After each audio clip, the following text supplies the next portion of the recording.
A warm welcome to the All Things Year 6 podcast, where we unravel the maze that is Year 6 and the all-important transition to Year 7.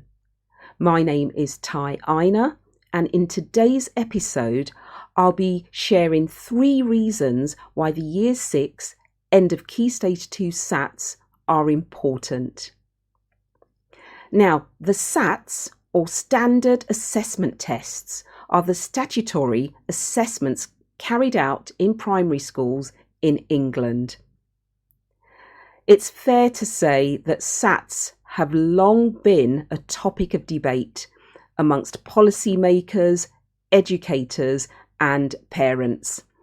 And, again, it's fair to say that sometimes those debates have been heated or somewhat controversial. Now, I'm not sure whether you sit in the camp of, love the SATs or loathe the SATs. But whilst I'm not going to digress too much into, the controversy surrounding SATs, my opinion is this. Whilst they are the current prescribed method of evaluation of children's progress and attainment in those core subjects, then what we should be doing as educators and as parents is perhaps simply embracing them in order to ensure the best possible outcomes for children. And in my opinion, that's what it's all about. So, what are those 3 reasons why SATs are important? The first reason, the Year 6 or end of Key Stage SATs are a measure of your child's progress and attainment in the core subjects of mathematics and English language, with the focus in English language being on reading comprehension and spellings, punctuation and grammar, more commonly known as SPAG.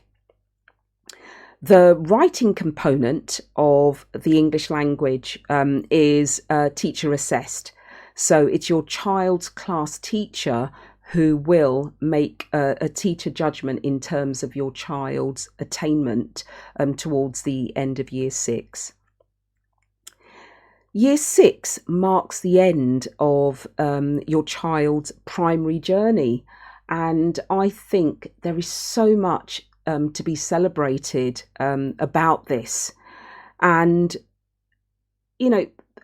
surely one of the ways of celebrating the end of this first rung of the ladder, if you like, is to know that everything has been done. Your child has been supported to achieve their potential in order to have the foundation necessary to make the transition to secondary school and feel confident enough to be able to tackle the demands of a Year 7 curriculum.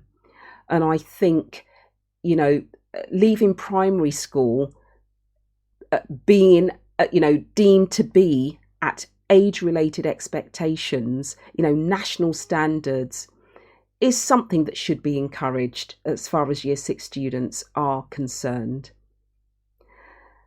The second reason is that some secondary schools may use the Year 6 end of Key Stage 2 SATs results to determine ability groups.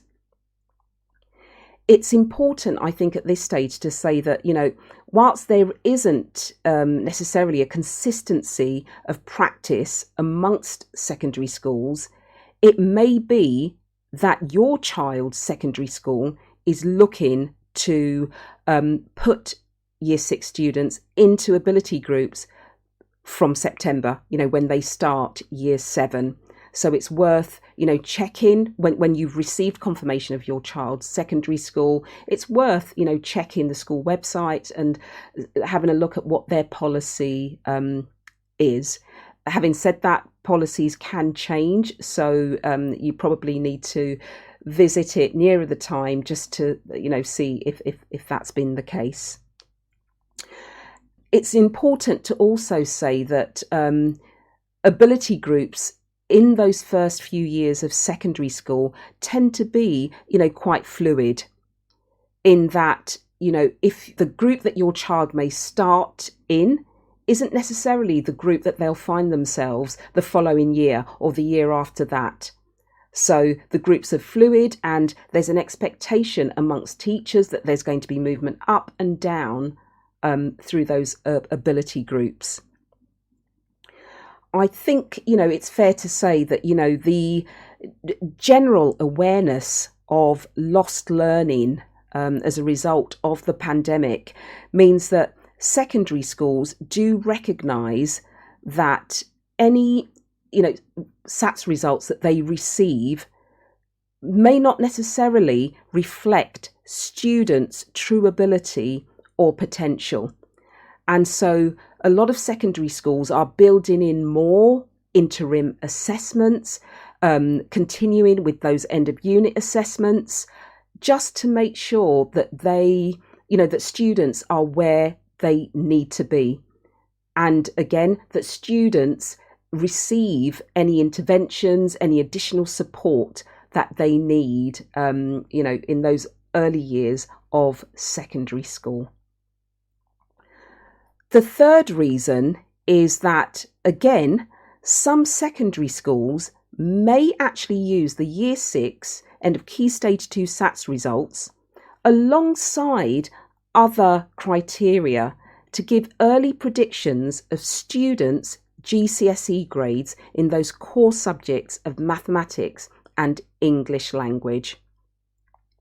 And, you might, as a parent, think, well, wow, that's a little bit early, and that doesn't seem fair. But I think what it should do is perhaps be an indicator of the fact that, as I said, love them or loathe them, we should embrace the SATs for what they are. And if they are something that schools are going to use, then the focus, the onus should be simply to support your child to achieve their potential at that all-important marker, the end of Year 6. Of course, again, during those early years, as your child moves towards their GCSE programme, nothing is fixed. There'll be movement between, as I said earlier, between ability groups, and your child will be set targets, and those targets will be monitored.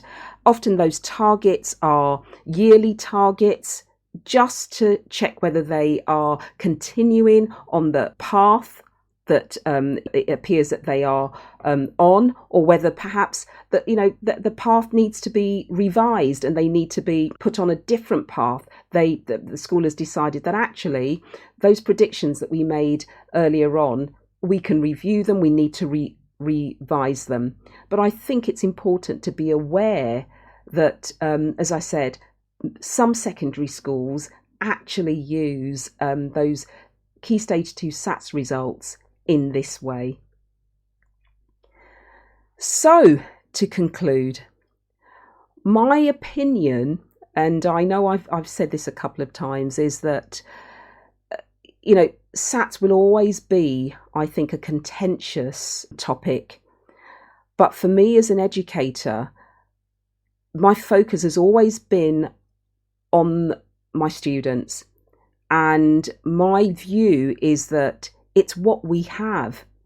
It's what the policymakers have decided that we are going to use to evaluate children's progress and attainment at the end of Key Stage 2, when they're making that transition to secondary school. And so my job, and I think not just as an educator, but as a parent, is to support my students, is for us as parents to support our children, to make sure that they are given every opportunity to achieve their full potential. so that they can leave their primary education with a solid foundation. And that foundation will stand them in good stead when they start secondary school and have to cope with the demands of a secondary school curriculum. Thank you for listening. Thank you for joining me. I look forward to you joining me for the next episode. Take care and bye-bye.